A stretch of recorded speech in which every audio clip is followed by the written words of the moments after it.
Hello and welcome to the first edition of Journalist Hangout. This week, I am Bukola Samuel Wemimo. Today on the program, economy groans under collapsed power supply system as electricity generation drops to 2,039 megawatts. APC stakeholders petition President Muhammadu Buhari reject Governor Bello for second term as Kogi judiciary workers suspend 4-month strike. And later on the show, Army seeks 1 billion naira to boost war vehicles manufacturing capacity. I'll be hanging out with Babajide Kolade Otitoju, Mayor Akikpelu, and Tony Nwaje. Journalist Hangout starts now.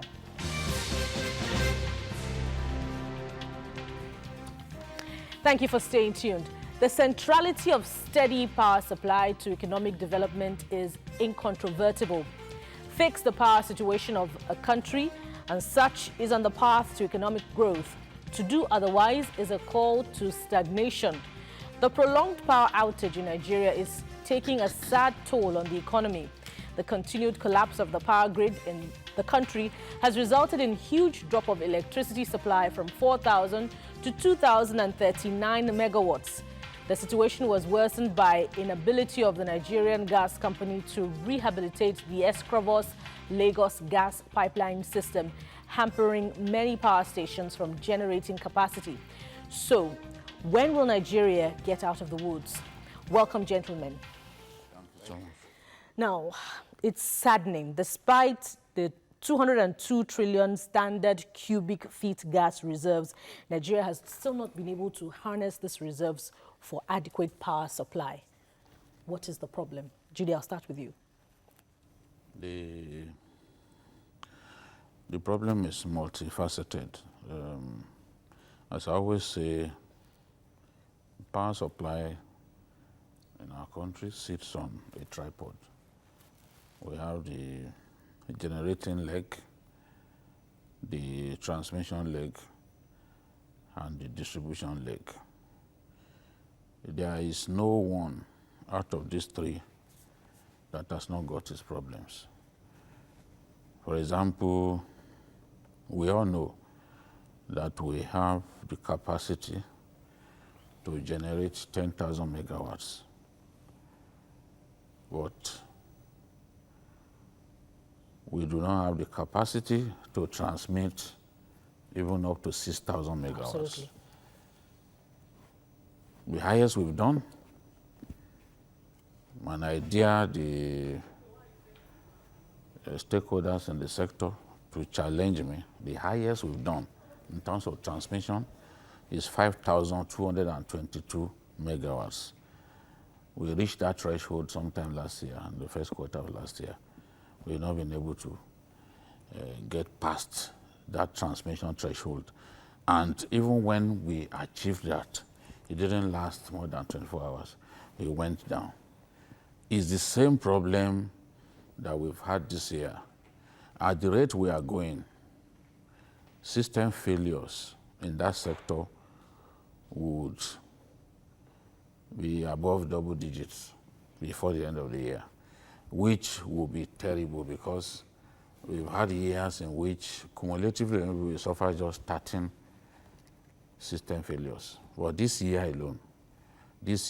alone, we've had almost 10 system failures. So if you had 10 system failures in just a quarter, or about 10 system failures in just a quarter, then it suggests that if we are not careful, it will keep happening. And there are many reasons for this. Gas constraint is a problem. A lot of the GENCOs are indebted to gas suppliers. And who is that businessman who will continue to supply gas to a client that is reluctant to pay or lacks the capacity to pay? As we speak, no less than 4 of the power plants are not even functioning because of this gas problem. And one of the gas-fired plants also wrote to the regulator asking it to assist in paying its debt. This is a sector where the government Since 2013, when we decided to privatize the generation and distributing companies, we have spent so much by way of reflating them, by way of assisting them. It's quite surreal that someone buys something from you, and to keep what he has bought from you running, you must keep giving that person money. Remember the 701 billion that the CBN came up with in 2017.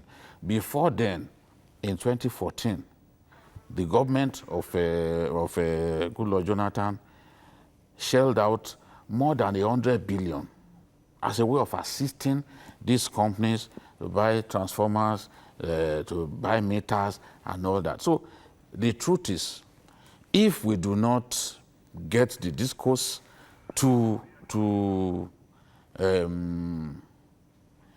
look for funds, if they do not inject capital into these companies, both the discourse and the gencos, there's no way we'll be able to achieve our aim. The problems of transmission are there, because if there's a capacity to generate about 10,000 megawatts, then the question is, why are you unable to do more than 5,200 Which takes me to the next question, Mayor. Is it a problem of inadequate investment in, the gas sector? Because the problem here is pressure, which is leading to the outages. As a follow-up to what Jide said, I would think that the first problem has to do with the regime of Olusegun Obasanjo. Because during Obasanjo, he made concerted efforts to improve funding as per power generation. But like we said in one of such discussion, he made a fundamental mistake that all the money that he invested, because they took money from the executor, the billions of dollars they invested was just to generate, and most of them were gas-powered turbines. Somebody didn't have the vision to say, oh, the transmission line is old, it has not been serviced for so long, and there is need for us to have another means of transmission or to spend as much money on that transmission line. So, like you said, if you generate 20,000 megawatts.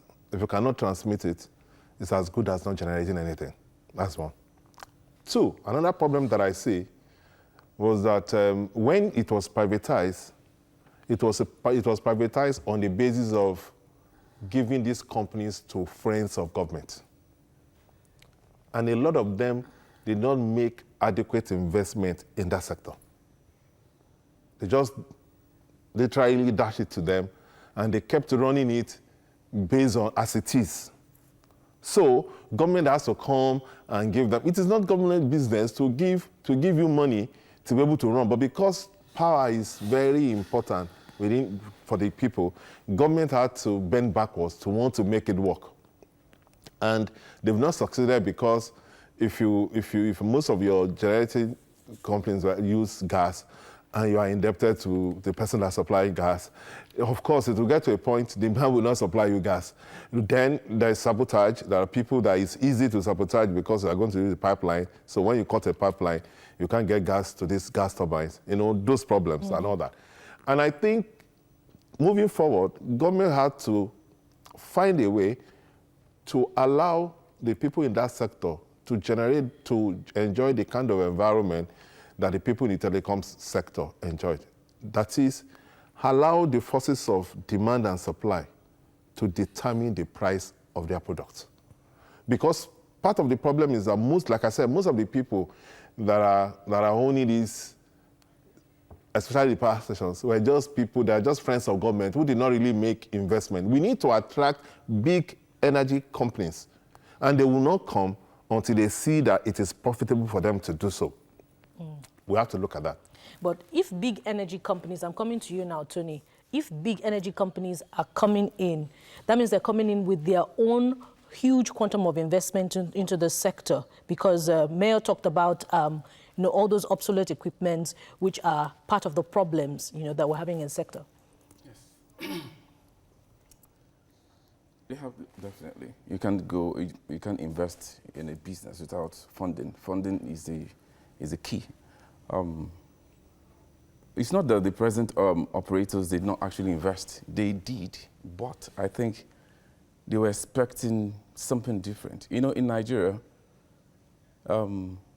what we usually do, just like Mayor said, friends of government, most times politicians, they buy government properties, assets and all that. And they go on asset stripping.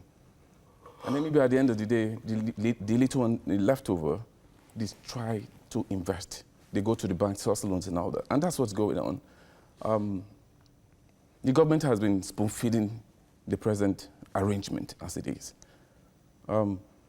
I don't see, just as I said, bringing new investors into this business. It's simple. Because I've heard excuses. I'm not going to sit down here and make excuses for these people. They ought to have done their feasibility test, Genco's distribution, TSA, and that's a transmission company of Nigeria. They didn't start today. By now, they should be able to get their grip. That's the angle I'm going to go to. They should be able to get their grip. Funding should be, I know occasionally funding issue definitely will arise. But the question they should ask themselves, right, like sitting down now and said, how far have we gone? Have we gone beyond that 5,000 megawatts since 2015? I've not seen any progress being done. And so if nothing is being made, if progress is not recorded, can't we just sit down as a country and look at the process all over again? What is going on? Who are the faces behind this, corporation, behind these companies? Who owns them? Something has to be done. We cannot continue to make excuses. For me, we are making excuses for them. I don't want to know why the other is not paying you for gas distribution, or why discos are not transmitting, distributing electricity. We have to go basic. In the country today, we have estimated billing. Businesses are dying. You open a business, you're dying in 6 months. You're going to fuel it, you're going to pay estimated billings, no meter, people are crying every day. We want this. So for me, these are the basic issues. Government, we must sit down. If the present arrangement is not working, can we please review it? I've heard issues of laws binding the, we made the laws. You can track it. You can do something about it. Or are we saying it should be a way of life? You're going to continue like this? And, something has to be done. The picture you paint, I wonder if it justifies it. Nothing justifies it anyway, but today we experience vandalism, energy theft, and the distribution companies, yes, I'm correct now, they're posting losses. So does the picture Tony paint, does it justify, I tap electricity on my own because the system does not work? No, the energy theft is a big problem. Some of us complain about these discos. We accuse them of estimated billing. But energy theft is rampant. People bypass the meters and get undeserved access to electricity supply. It shouldn't be happening. And the truth really is, at the current, using the current tariff, there's no way those distribution companies can make profit. No way. Because don't forget, Fashola was even on their side when they tried to review the tariff upwards the other day. But Nigerians said no. We rose in a wave that it must not happen. But currently, they are operating at a loss. If you look at what it costs to generate electricity for you and I, to provide electricity for you and I, they are recording a loss. So that is why there has to be appropriate pricing. Appropriate pricing is not what you have, where the regulator insists that you cannot go above so price, because we are thinking of the backlash. But that is not the way businesses are run. And as much as we wish to see the likes of General Electric come into our country because they have the experience, they have the expertise, they will not come if the environment does not encourage them. Nobody wants to go into a business that will not deliver the kind of end product that they want to see. So this is the situation. And then we talk about vandalism. We know that the Escravos gas pipeline was breached recently. that is yet to be fixed. So if we cannot fix it, how do you then get gas supply to some of the gencos that need them? So there are all kinds of problems. Under this administration, they've done well to try to freshen up the grid, replace some of the obsolete equipment. But this is work in progress, and it will take a while before we begin to see real gains. Unfortunately for us, as we try to make one leg of the tripod strong, we'll see problems on another leg. And there has to be alignment across board before we can enjoy electricity. Alignment, by alignment, I mean if you can generate, if you are the generating companies put together, there are 24 of them, including the hydro plants, the 3 hydro plants. If they can deliver 10,000 megawatts, they have the capacity. Nothing says Transmission Company of Nigeria should not be able to transmit 10,000 megawatts. If Transmission Company of Nigeria can transmit 10,000 megawatts, nothing says the distribution companies shouldn't be able to take on board 10,000 megawatts and ensure that electricity goes across. I mean, Nigerians enjoy electricity. As it is now, at least 120 million of our people are living in darkness. And because of that, we can't power our hospitals, even schools. Students, when they're supposed to read, they are forced to go and sleep early because there's no electricity. No electricity. So the gains that we talk about, those gains are not manifest. People can't see those gains. And with this constant system collapses, we are living more and more in darkness, because if you cannot achieve gas supply equilibrium, the system will automatically shut down. So that is, even if it doesn't last long, that is the problem. Today we generate 4,000 megawatts, tomorrow we are back at 2,000 megawatts. From 2,000 megawatts, we can actually go to 5,100 and something megawatts. But there's no guarantee that the next day it won't go down to 1,000 megawatts or even 18 megawatts. Sometime this month, we generated just 18 megawatts in a monumental system failure. So there are problems. We have to look at those problems holistically. How do we come out of this problem? What do we do about the agreement that is there? There is a danger in simply saying, oh, the agreement that is in place, we must revoke it. Because already in Nigeria, people have formed, have this notion that in Nigeria, we do not honor our obligations. So who will want to come to a place where obligations do not matter? You can't simply say, oh, cancel the deal. Remember, even Babala King, the problem he had at the airport. Look at the way Mavis was treated at the airport. Mavis came in like a kind of build, operate, and transfer. Yes. But after a while, we pushed Mavis aside, and FAN continued to run the airport and man the equipment all by themselves. And despite even court orders nullifying their action, they refused to let Mavis go back to work. Is this how we want to project ourselves? I want to invite and investors. We want General Electric to come here when people see clearly that our obligations do not matter to us? So this is the thing. We have to find a way around. Maybe it would then mean that we should amend the Constitution to ensure that power, the generation of electricity itself is decentralized. A small part of Lagos can actually get involved with a company that will deliver electricity to them for a fee. If we do that, it doesn't matter whether the electricity you are being given is solar-based or even wind. It reminds me of how some consumers, we've seen it on television, you know, protest and say, we want to be taken off your service. That is the way to go. You said something earlier about it's our laws, we can't tweak it. Mayor, can we exit this complex tripod if we'll explored alternative sources of energy? The Mambila hydro plant comes to mind now.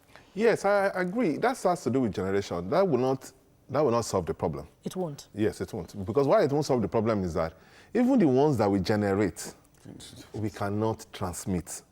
And the majority of our problem has to do with transmission. Because even at best of times, when you generate 5,000, if you cannot transmit that 5,000, ab initio, it is what you can transmit that you're generating.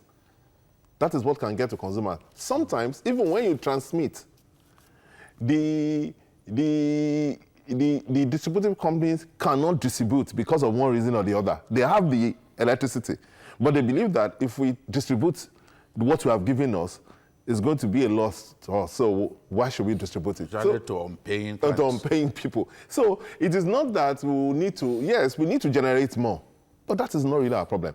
I think that for us to solve that problem, we have to face reality. If not, we'll just be deceiving ourselves. If you like, pump billions there. We have, like you said, our National Assembly members have to realize that the issue of power in this country is a national emergency. If you see that all the people that have been taken there, brilliant people that have been taken to the power ministry have been mystified. I remember that when Bolage was alive, when Bolage was made, Bolage told Nigerians, when he was going to that ministry, that I will give you electricity in 6 months. He was demystified. The poster boy. Because he thought the problem was simply corruption. Yes, he thought the problem was corruption. The poster boy is there now. Fashola is trying his best. He's doing his best, but you see there's a limit to what you can do. So I think that the best way to go about it is for the National Assembly members to realize that this is an emergency, and then they have to work on it in the Constitution, decentralize it. Let everybody to be able to generate and distribute. You have to decentralize the transmission company. You can say, okay. Or privatize it. Yes, so you can privatize it and make sure that instead of you having one, because the problem is that we have only one national grid. It is old. A lot of things, yeah, you are working on it, but it's old. This is something that you've been having since the 60s.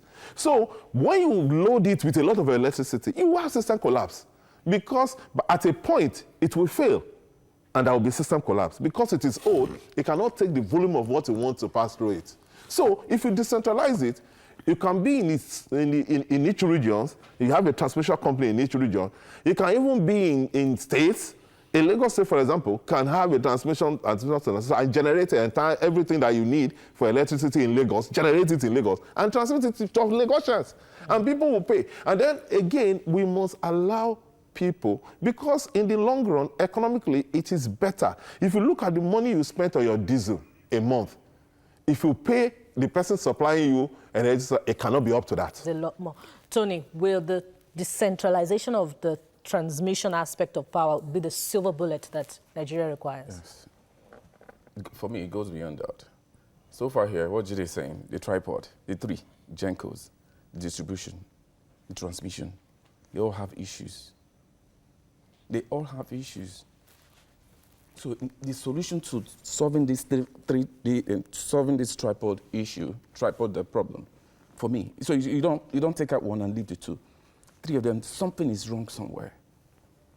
For instance, I don't see why states cannot generate electricity on their own. Yes, this issue of national grid has to go.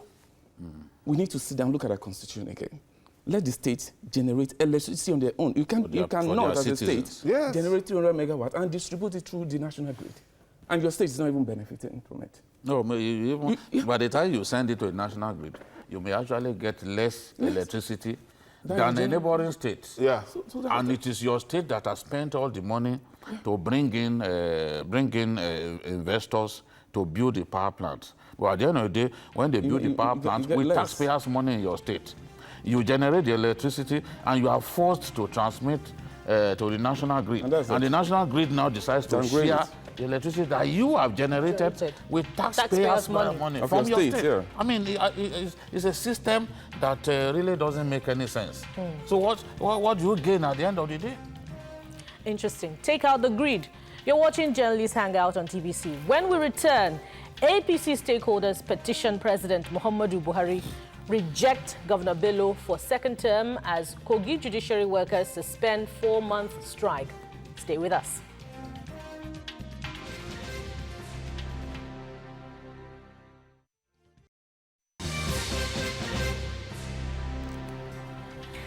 Welcome back. If you just joined us, this is Journalists Hangout on TVC.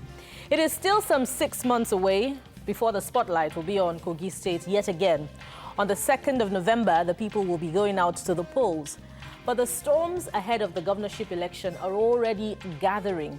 The APC Stakeholders Forum in the state has kicked against picking the incumbent, Bello, as the party's candidate for the election. They are concerned that the APC will lose the state if Governor Bello is fielded as the party's candidate in November, and they have petitioned President Muhammadu Buhari to that effect. In a letter to the president, the chairman of the forum, Senator Alex Kadiri, said any attempt to foist him on the party as candidate will amount to a great disservice to people of the state. Meanwhile, a fresh breath of air is blowing in the state judiciary. The state's chapter of the Judiciary Staff Union of Nigeria has suspended the 4-month-old strike, which it embarked upon in December 2018. The union announced in a communique after the meeting in Lokoja that the strike was called off following the intervention of the National Judicial Council. That's our next port of call on Journalist Hangout. Gentlemen, the statement by the APC stakeholders is actually very detailed, particularly on the figures that have accrued to Kogi State in the last 38 months, nearly 4 years now. It said the federal account, statutory allocation, excess crude and VAT, 132 billion naira. Internally generated revenue by the state, 51 billion naira. Total allocations to local government, 111 billion naira.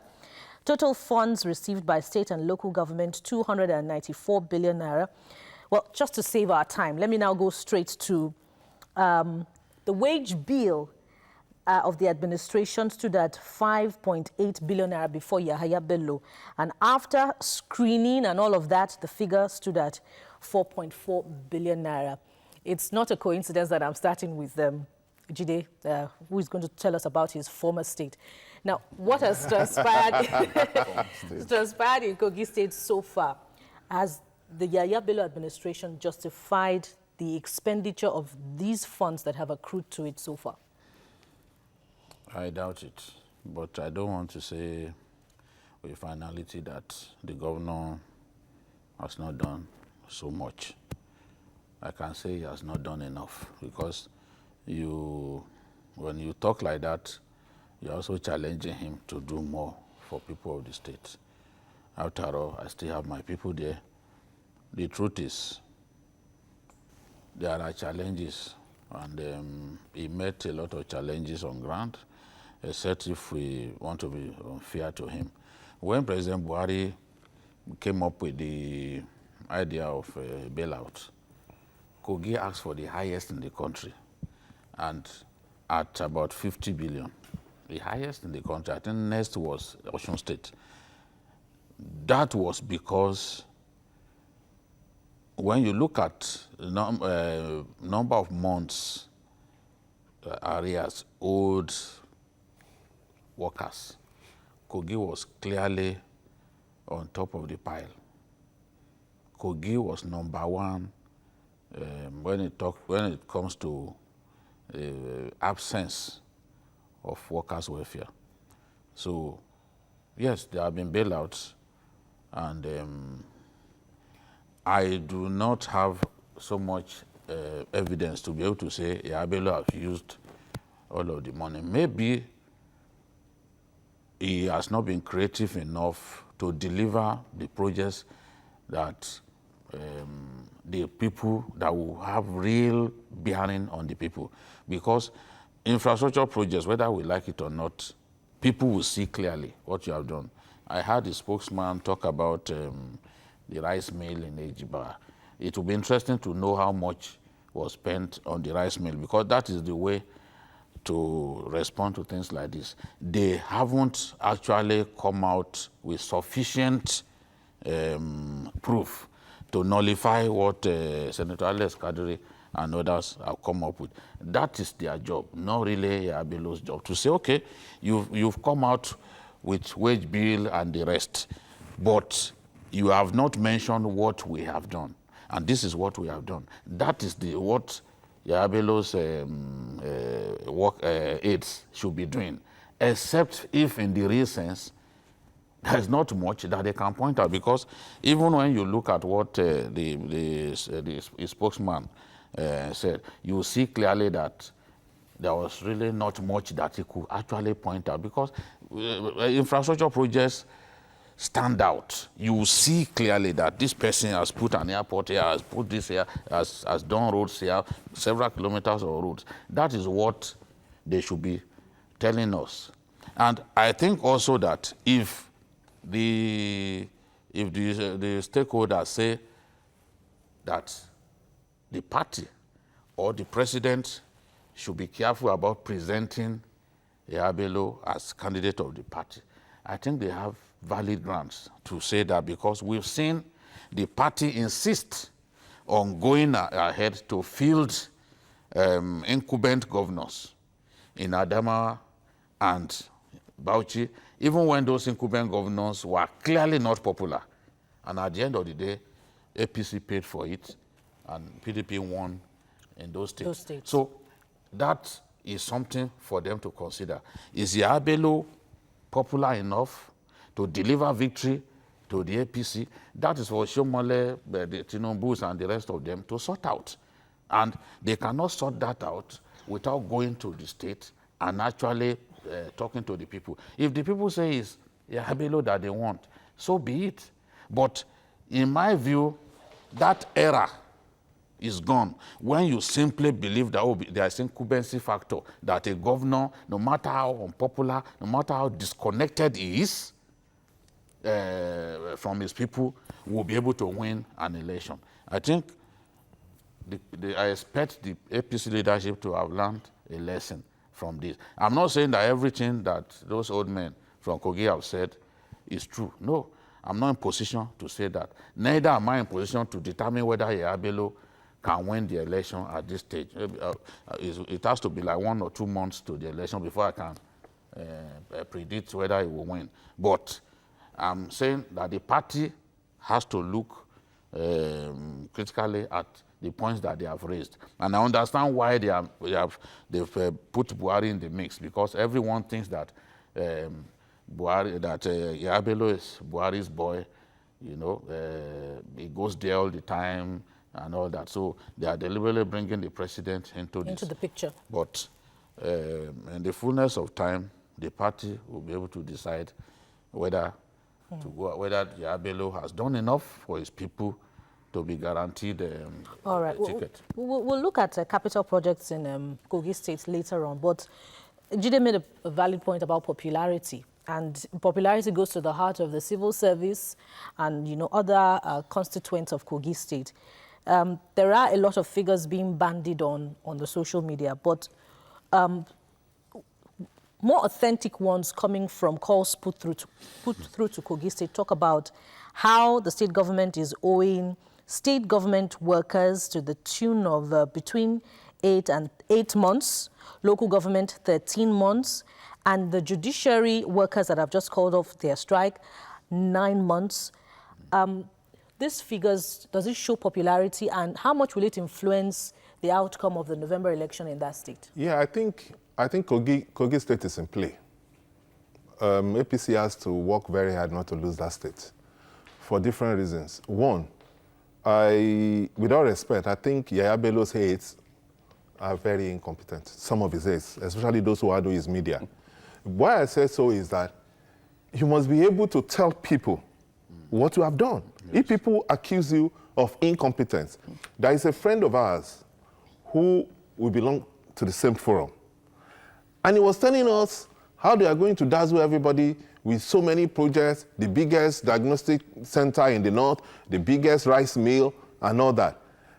And I asked myself, if somebody who is introduced as friend of Kogi State government, if you can tell us so many things that they are going to dazzle us with, one, why is it taking this long to dazzle us with those projects? 2, years. Why 4 years here? Why is it taking this long? Then second, why is it that his media aides cannot tell the people that, look, with challenges that we have, these are the things that we'll be able to do? Because perception is everything in politics. And if the perception of average Nigerian is that Bello is one of the least successful governors that we have. That is the perception. And when stakeholders in the party comes out and say, don't feel this guy is not popular. If we feel this guy, we may lose this state. Then there is danger because, one, some of those who are supposed to work for the party may actually work against him because they have issues with him one way or the other. So that's why the party, I don't know how the party is going to go about it. Even the party chairman have criticized him. And when you look at that, a house divided against itself cannot face PDP because it's not as if they were miles ahead of PDP in the state. It's a state that can swing both ways. And that's why I said Kogi State is in play because, to me, I don't think Bello has been successful. Why I'm saying so is because in 4 years, especially when you want to seek re-election and people, stakeholders in your state are saying, Mr. President, don't support this guy that we know is close to you because he has not done anything. It's easier for you to come out and say, look, I have challenges, yes. I've not been able to pay some salaries because of certain things. These are the things that I met. These are the salaries that I've paid. These are my efforts to do other things. These are the things we'll be able to do with the resources that we have. They have not saying anything. What they are saying is that we should wait when they want to do the anniversary of the state. Then they will dazzle us with mega projects. That's what they said. To me, that is not good enough because, like I said, perception is everything in politics. True. Still on salaries, Tony, civil servants there, well, the government would say that some of those being owed are those who do not partake in the verification exercise. And they're duty-bound anyway to partake in the verification exercise if government says this is the condition for you to get paid and all of that. But there are reports that some civil servants who actually partook were being paid and then they didn't get their salaries anymore. That's on the one hand. On the other, state governors will talk about how they need to prioritize. You know, they want to leave legacy projects behind when they're leaving office.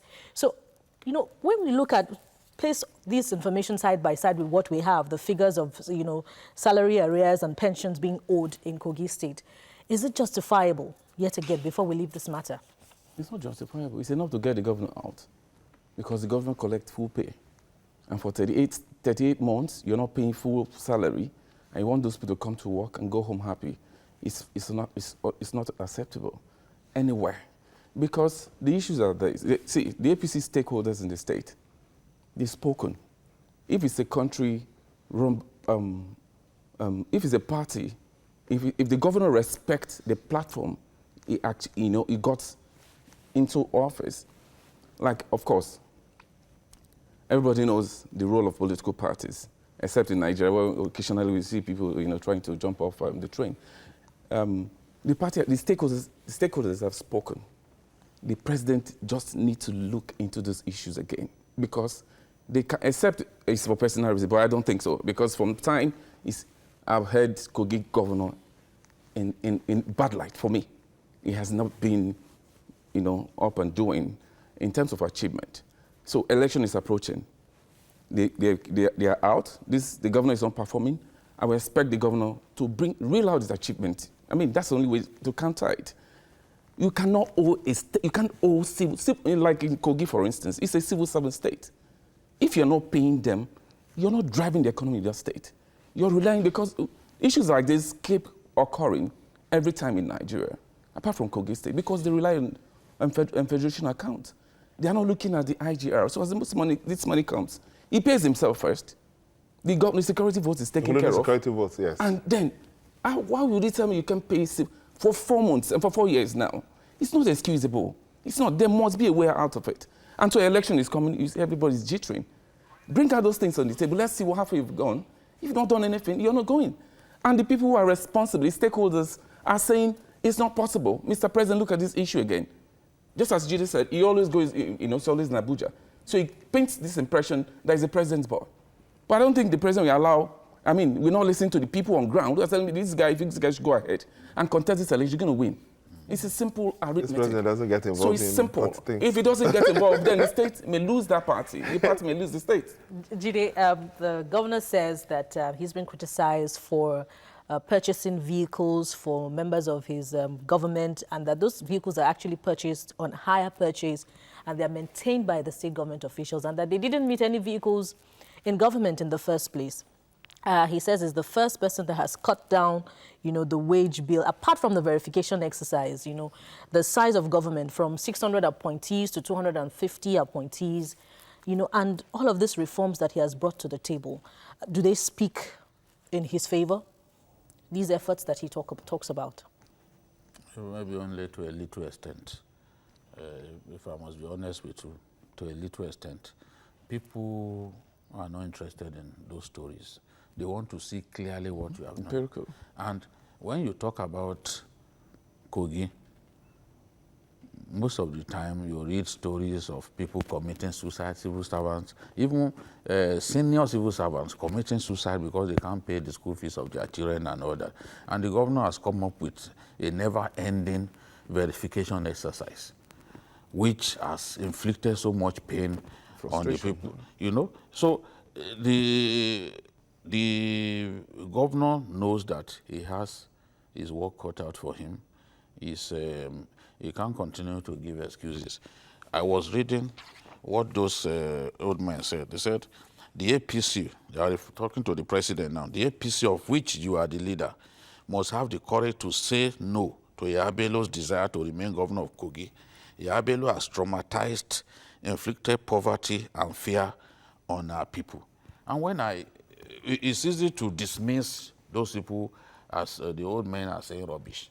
But even the traditional ruler of his hometown, of Ibira land, we know Abdurrahman Ado Ibrahim, has also said that the people, his own people, his subjects, which in this case are also the governor's subjects, are saying that they don't want to vote for the governor. So where is his base? Where does he run to? If you are being chased in the night by a machete-wielding armed robber, you'll be running to your house. If you are lucky to get to your house before it catches up with you, you lock your gates. But where does Bello go? If his own traditional ruler, who is his cousin, is saying that his people are tired. Let me also quote the traditional ruler before they say it's Babajide who invented it. His relationship with the Ibira people is a bit dented because he has more relationship with the Igala people who are leading him in government. I'm really trying to get my people to support his second term, but I know that they don't want to hear me say that. This is what Ado Ibrahim has said. And Ado Ibrahim is very, very strong, especially with the youths. He's always been like that. He's always been strong. He's on ground. He gets involved in politics. So if he's talking like this, then Bello has to be really, really careful. He has to work hard. There's a lot that he needs to do within the time that he has left. That's left. Nobody is saying that is an irredeemable case. But for every governor who is approaching re-election, there's no room for error. And if there are errors that have been made, you have the opportunity to address those errors. This is the most honest way I can advise him on what's on ground. Let him stop fighting people and giving the impression that his government is one founded on violence. Because those babas were saying it, that his government is violence, this and that. So he has to really address some of those issues that are making people to think that he's not a governor who has done well. Look, if Bello fails, there's a reason some of us don't want him to fail. No matter the perception that the hangers on around them will have about us. When Bello fails, that generation fails. Because people have clamored for younger people in government to replace these aging but unwilling to retire politicians. But what is the example that we have? So my advice to him, because I understand a little Ibira. Let's hear it. A little? I did my Form 1 and Form 2 in Ibira. My advice to him, do your work. What a mukorao. why Kababajide Vama Chirapuru. I always speak the truth. Do your work. Don't involve yourself in controversies. We don't need to see you punching bags. You know, we need to see you going to inaugurate projects, carrying that scissors, inaugurating projects in Ejiba and all the places where we are talking about. Not seeing the governor punching bags as if he has a date with Joshua. Or even somebody, you can't fight Joshua. All right, just before we leave this topic. They wait, their weight. Yes, this is different, yes. So he has to go for maybe Manny Pacquiao. Okay. Somebody in the middleweight. Okay, just before we leave this topic, Mayor, he used to have some maybe glaring foes in the All Progressives Congress, and we talked ceaselessly about the face-off between Governor Yaya Bello and the music-waxing senator. But then he's left the All Progressives Congress. Do you see political undertones, you know, informing this statement, pressuring President Buhari to reconsider picking him for second term? You cannot rule that out because, you see, politics is about interest. And it's possible that some forces within the party believe that it's not with them. And so, if you are not with them, they will not give you their support. So we cannot rule that out. Because I don't think his only problem has to do with Senator Malai. But you see, that Senator Malai won election shows that the people of that senatorial district are with him, despite his differences with the governor. In fact, he was detained, he had a lot of cases, he was on top of one tree or collapsing on one road. So he did not really have enough time to even campaign. He didn't have, he had recall problems and all that. He didn't even have enough time, yet he won. And some of the people in the camp of Bello try to tell us that if Bello is not popular, how come APC won Kogi? No, because it has to do with interest. Buhari was the one. That's what I'm saying. It has to do with interest. With Buhari and people who believe that, oh, this is our party, everybody will work together. It's a different thing. We saw that in Kano. In Kano, during the time of the presidential election, everywhere in Kano was for the president. When he became the governor had to struggle to press the tape. So that APC won Kogi is not an affirmation or confirmation that Yaya Bello is popular. So Yaya Bello has his problem. Yes, because you see, when stakeholders within a party show glaringly that they're against you, that's a big problem. Because you don't go to battle when you want to do election alone. You need forces. APC won Bauchi. Yes, you need forces. Yes, APC won. Yes, but they lost the governorship. And people are saying, look, we are not with this man. If you present him, we are not going to work for him. And that's why I said it's in play. Because if PDP comes and bring one popular candidate or one fresh candidate from Igala, for example, it will have problems. Yes.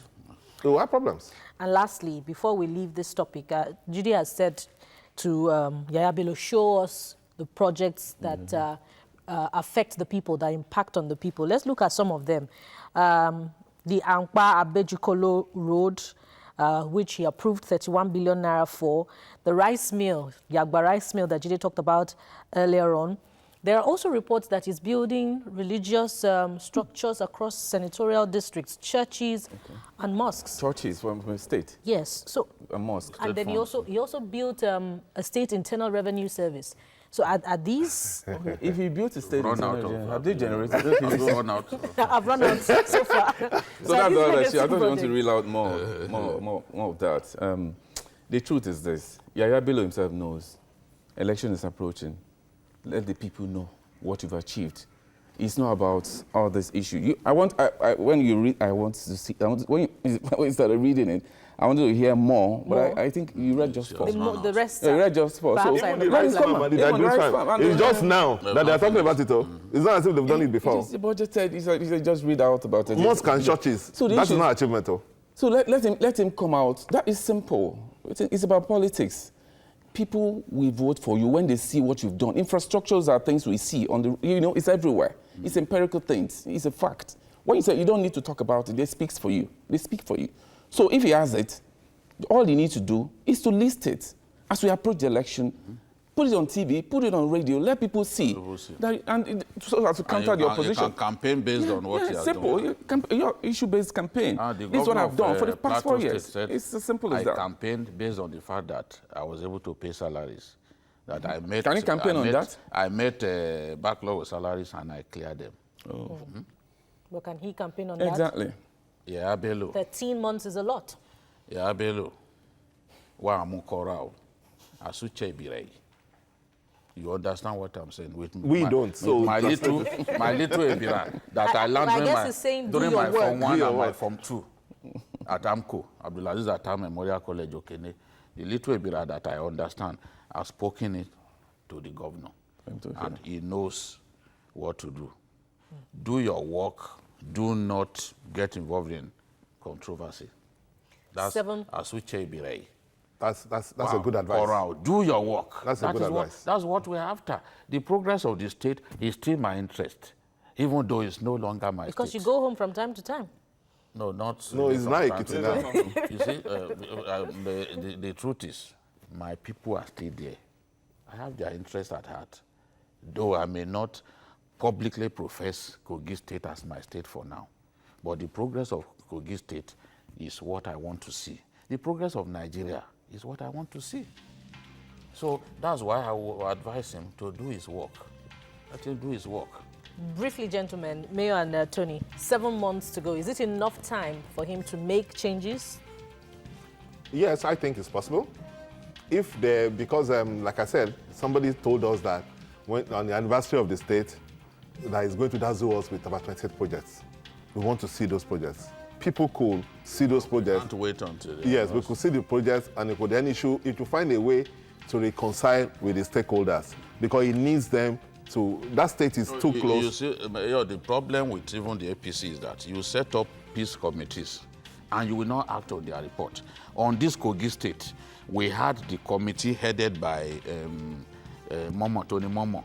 Then they had General Garuba. Up till now, we do not have the report on their intervention in the state. It's simple, it's as if you wasted their time. So this is how to reconcile people who are angry with themselves. At the end of the day, if you cannot reconcile them, you will lose the state, just as you lost Adamawa and Bauchi. Tony, 60 seconds. Yes, let him just put out all he has done, and that's it. He's not healing. They put it out and let people assess him based on that. Yeah. Thank you, gentlemen. Thank Do you. your work.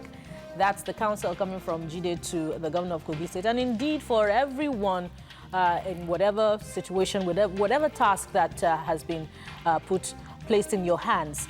Join us tomorrow for another edition of the program. You can also watch Journalist Hangout on our platforms showing on the screen and on YouTube at youtube.com/TVC News Nigeria. Our feedback channel is Journalist Hangout at tvcnews.tv. Thank you for watching. I am Bukola Samuel Wemimo. Bye for now, and God bless Nigeria.